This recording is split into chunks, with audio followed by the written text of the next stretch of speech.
Sorry. Good afternoon. My name is Lillian King, and I'm here to talk to you about field trips and how they affect education.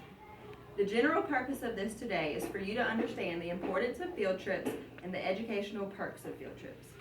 Do you like learning in a closed-up room where you have to sit all day and be quiet?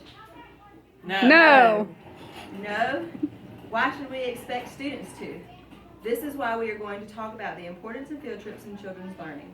I am a teacher assistant in first grade, and I see the effects field trips have on learning firsthand. Wouldn't you like to help a child learn and grow the best they can? Yes. Then why not take them to learn in a natural environment to do so?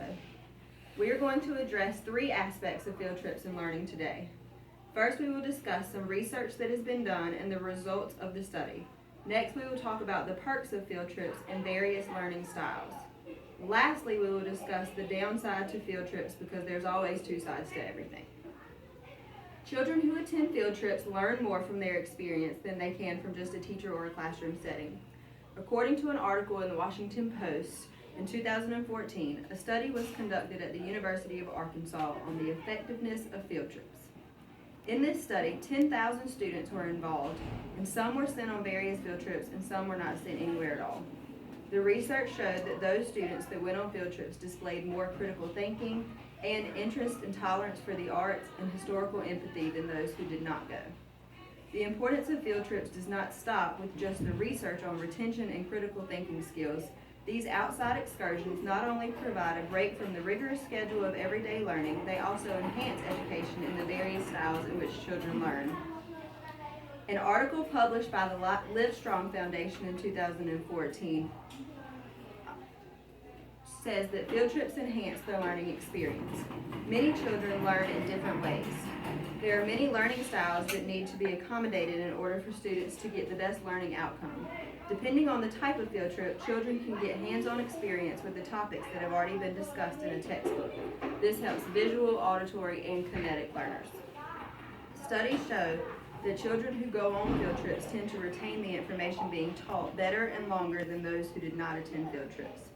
So the question is, if these trips are so key to children's learning, then why are they being cut from the budget in school systems? Even though there are many positives to these trips, there are some arguments against them. School officials argue that school field trips are too expensive to factor into the budget with the cuts that are being made in education.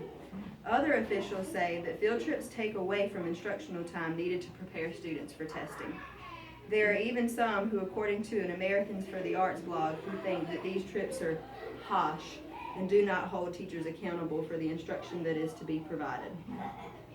In conclusion, field trips are critical in enhancing learning in our schools today. These out-of-school experiences provide multiple things for students, such as life experience that they may not have the chance to experience otherwise, or learning in a different environment. Like all things, there are arguments against field trips, but the pros outweigh the cons in this situation. The officials who control the budgets for education programs believe that field trips take away from testing that teachers and students are accountable for each year. There are some school systems, such as KIPP and charter schools, who believe in the power of field trips and do not cut them out, and their students perform better on the same tests. I think that the argument still stands. If we do not want to sit all day and listen to lectures, why do we expect our students to? Do you? At this time, are there any questions before we conclude our discussion for the day? Thank you all for listening.